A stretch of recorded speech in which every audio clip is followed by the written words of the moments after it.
গোটা পৃথিবীর শাসনভার তার হাতে। জনগণ বললেন, ক্বালু ইয়া যাল কারনাইন ইন্না ইয়াজুজ ওয়া মা'জুজ মুফসিদুনা ফিল আরদি ফাহাল নাজআলু লাকা খারজা আলা আন তাজআলা বাইনানা ওয়া বাইনাহুম সাদ্দা। ও আমাদের নেতা, ও আমাদের দরদি, কাউকে তো এই জুলুমের হাত থেকে বাঁচার উপায় দেখছি না। আপনি যদি ইয়াজুজ এবং মাজুজের উৎপাত থেকে যদি আমাদেরকে একটু রক্ষা করতে পারেন, ওদের মাঝখানে আমাদের মাঝখানে একটা ওয়াল তৈরি করে দেন, যাতে আমাদের এলাকায় আর না আসতে পারে। এই আবেদন জানানোর সাথে সাথে কাহিনী অনেক বড় আছে, আপনারা দেখে নেবেন কোরআনে সূরা আল কাহফের মধ্যে। ইয়াজুজ মাজুজ এই কথা দাবি করার পরে ওই ভাইদের মোমেনদের দাবি, ওই জনগণের দাবি পাওয়ার পর জুলকারনাইন বলেন, যত লোহা এবং তামা যা কিছু আর আছে আনো, তোমরা আনো, আমি নিজে কাজ করে তোমাদের সাথে আমি তোমাদের জন্য লাগু করার চেষ্টা করবো। সুবহানাল্লাহ বলে, আমার কোনো সৈনিক লাগবে না, আমি নিজে, যেহেতু আমার রাষ্ট্রের মধ্যে তোমরা এইভাবে জুলুমের শিকার হয়েছ, মাজলুম হয়ে আসো, আমি এটা দেখতে পারি নাই, আজকে আমি নিজের হাতে কাজ করে সেই প্রায়শ্চিত্ত করতে চাই তোমাদের জন্য। যত লোহা লস্কর তামা আছে এগুলি সব নিয়ে আসো, আমি নিজে কাজ করবো। বিশাল আকারের এমন ভাবে বাউন্ডারি তৈরি করে দিলেন, সীসা দ্বারা প্রাচীর করে দিয়ে আসলেন। আজও পর্যন্ত ইয়াজুজ মাজুজ আর সেই প্রাচীর লঙ্ঘন করে আসতে পারেনি। কোনো তাফসীরে এমন বেড়াচ্ছে যে মুখ দিয়ে তারা চাটতে চাটতে ওয়ালটা একেবারে পাতলা করে ফেলায়, যে আগামীকালকে সে বাকিটুকু শেষ করব। কিন্তু আল্লাহর কি কুদরত, আগামীকালে আসে দেখে আবার ভরপুর হয়ে গেছে। এইভাবে তাদেরকে আটকে দিয়েছেন জুলকারনাইন। আর কোনোদিন ওই জালেম বাজরা কোনোদিন জুলুমের হাত বাড়াইয়ে দিতে পারেন নাই। জনগণ নিরাপদে তারা ঘুমাইছেন, আর মন থেকে এবং বাস্তবে আল্লাহর কাছে জুলকারনাইনের জন্য দোয়া করেছে। জোর করে দোয়া আদায় করবা, জোর করে দোয়া আদায় করবা। এইভাবে তিনি ওই কাজগুলি করেছেন। এইটা এখানে ইঙ্গিত দিলাম। আমি এখন শেষ পর্যায়ে আসি, যে ভ্রাতৃত্বের বন্ধন আমরা শুধু দুনিয়া আসলে নগদ চাই, একটু বাকি হলে সেটা আর আমরা দেখতে পাই না। আল্লাহ পাক রব্বুল আলামিন বলছেন, দুনিয়ার উপকার হচ্ছে কুল্লুহুম মুতাসাউনা বিল হুকুকি ওয়াল ওয়াজিবাত। দুনিয়া একটি সোনালী সমাজ তৈরি হয়ে যাবে। কেউ কারো চুরি করবে না, কারো খুন করবে না, কারো জবরদখল করবে না, কারো কিছু হাত অবৈধভাবে দিবে না, বরং নিজের দিকে দিতে যাবে, কিন্তু অন্যটাকে খুন করবে না। এমন একটা সমাজ হয়ে যাবে। এখন সমাজের মধ্যে উঁচু বড় নিচু এইভাবে মাপটা কি হবে? কিসের ভিত্তিতে? ভাইদের যখন হয়ে যাবে তখন উপরে বড় নেতা এই জন্য বিভিন্ন লোক হবে না। আল্লাহ পাক মাপ করে দিয়েছেন, ইন্না আকরামাকুম ইনদাল্লাহি আতকাকুম। ভিত্তি হবে মর্যাদা, যে যত মুত্তাকিন, যে যত তাকওয়াবান, যে যত মানবদরদী হবে, তার মর্যাদা তত বেশি সমাজ হবে। এই কাজগুলি করলে অটোমেটিক সমাজের মানুষ তাকে মাথায় তুলে নেয়। কথা ঠিক না? আর আমি কতটুকু উপর দিয়ে মুখ দিয়ে বলছি, আর বাস্তবে কতটুকু বলছি, আজ হোক কাজ হোক সমাজের কাছে সেটা প্রচার হয়ে যাবে। উপর দিয়ে আমার ক্ষমতা আছে, আপনি ভয় পাবেন, সালাম দিলেন বারবার, কিন্তু মন থেকে বলতেছেন শালা ভাই মরলেই বাস্তা, এই ঘুমায় না, এইটা বাস্তব হয়ে যাবে। এরপর আল মুমিনু লিল মুমিনি কাল বুনিয়ান ইয়াশুদ্দু বা'দাহু বা'দা।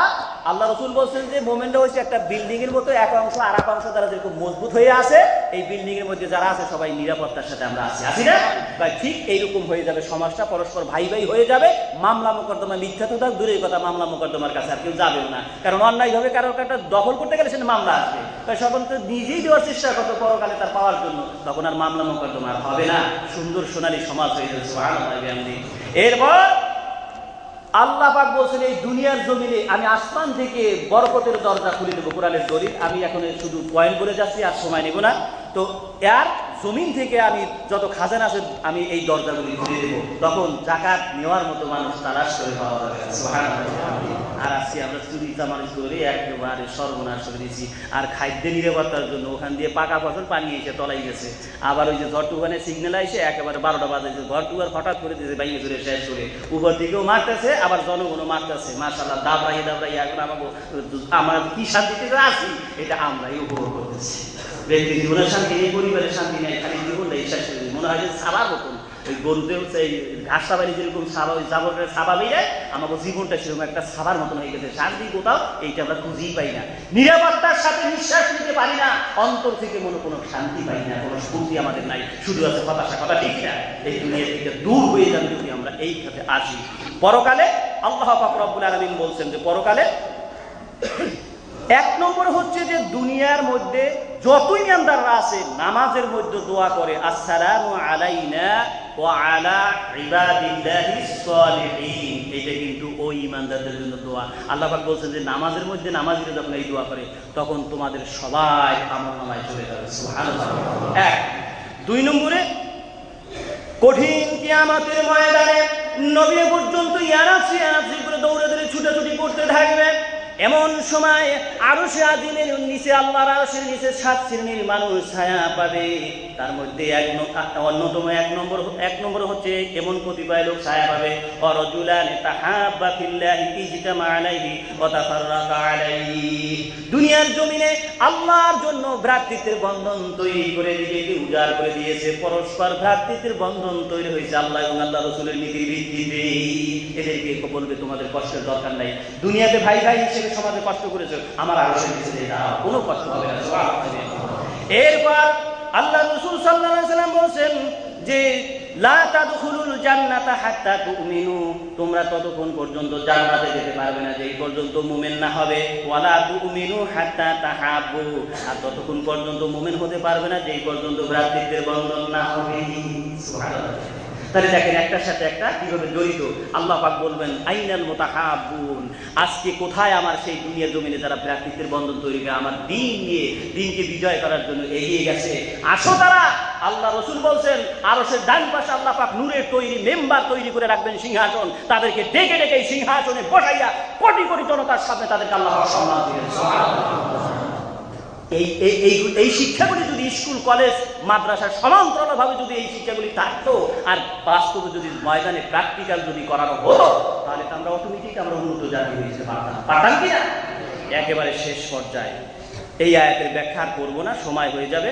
এখন সব চেষ্টা করার পরও কিন্তু আমরা সফলতা আসতে পারবো না যদি আল্লাহ রহমত না করেন। কথা ঠিক। দেখেন আল্লাহ শিখিয়ে গেছেন, কাজ চালাইছো, কাজ করতে করতে এখন এই পর্যায়ে আসছো। এখন তোমরা সমস্ত ভাইয়েরা দুটি হাত তুলে অথবা অন্তর থেকে আমি আল্লাহর কাছে ধারণা করো। আল্লাহ শিখিয়ে দিয়েছেন যে এই দোয়াটা যদি তোমরা পড়ো, চেষ্টা করার পরে যদি এই দোয়াটা করো, আমি আল্লাহ পাক সুবহানাহু ওয়া তাআলা আমি তোমাদের অন্তর থেকে ভ্রাতৃত্ব বন্ধন নষ্ট হতে পারে এমন কোন হিংসা বিদ্বেষ তোমাদের অন্তরে রাখবো না, সব দূর করে দিব।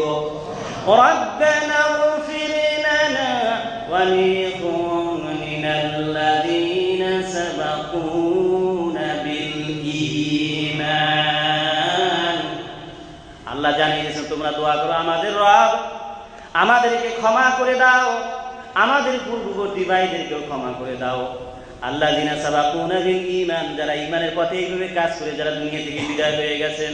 ওয়ালা মা তাজআল ফি কুলুবিনা গিল্লাল লিল্লাযীনা আমানু।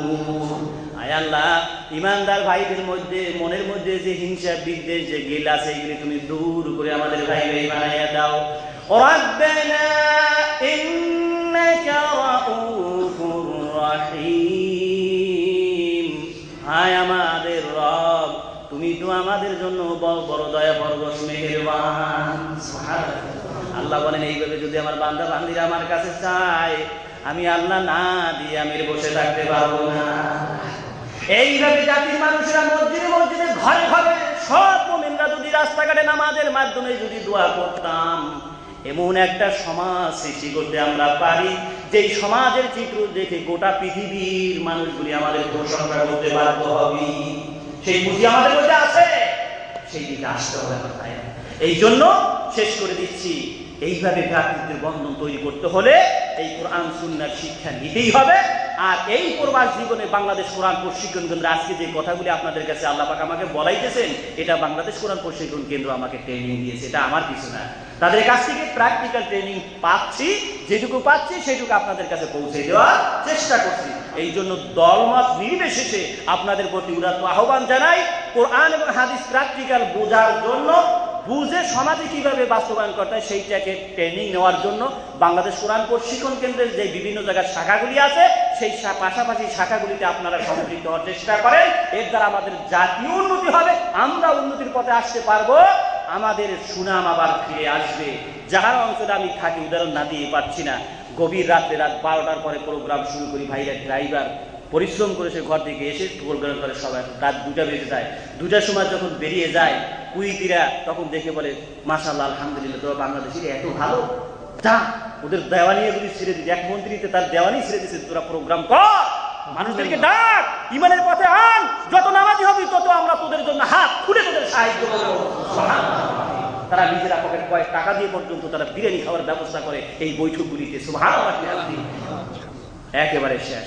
কালকে এক ভাইয়ের গাড়িতে আমি যাচ্ছি, সেই ভাই বলছেন যে 90-এর পরে বা আগে এই বাংলাদেশিদেরকে পীরের মতো তারা ভালোবাসতো, গাড়ি থামাই দিয়ে তুই বাঙালি কিনা যদি জানতো কোথায় যাবি, হোট গাড়িতে নামাই দিয়ে আসবো, এইভাবে বাংলাদেশিদেরকে সম্মান করতো।